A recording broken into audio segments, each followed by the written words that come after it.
Hi, my name is Dang Lee, and today we'll be talking about posture. So you may ask, why is posture important? Well, posture is important because it's the position where our body is in that has the least amount of stress and the least amount of required muscle activity to keep that position.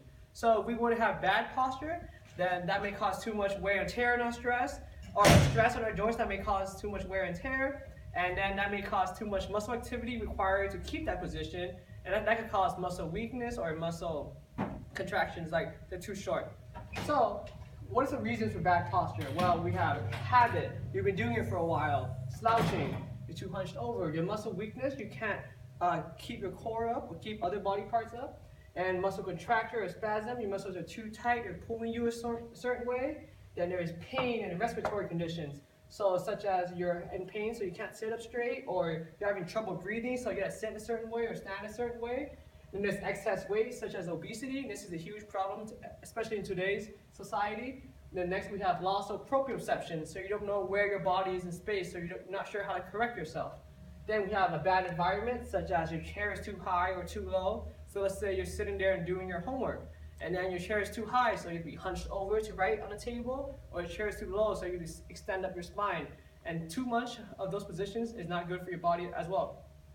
So first, let's look at sitting posture. Sitting posture, these are the rules we want to remember. We want to keep our head up straight, shoulders back, knees slightly lower than the hip, and feet flat on the floor.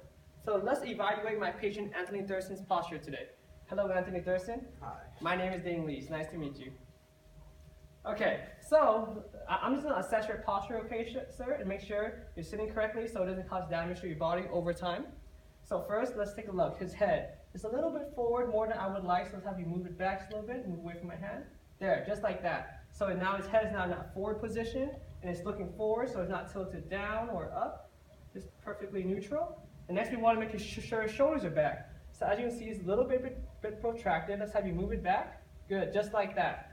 Next is your knees are slightly lower than your hip. So yeah, this is good. And feet flat on the floor. Perfect. So can you tell me what are the 4 things we're sitting against, sir? Head back, shoulders back, knees below the hips, and feet on the floor. Perfect. He has learned his lesson.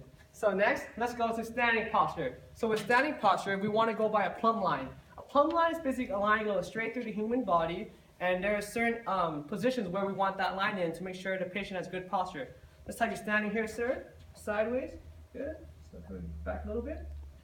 There. So we want to make sure first a line is going through the mastoid process. This bone right here going straight down in front of the shoulders. Yep. And then behind his hips. Yep, that's good as well. And then in front of his knees and ankles.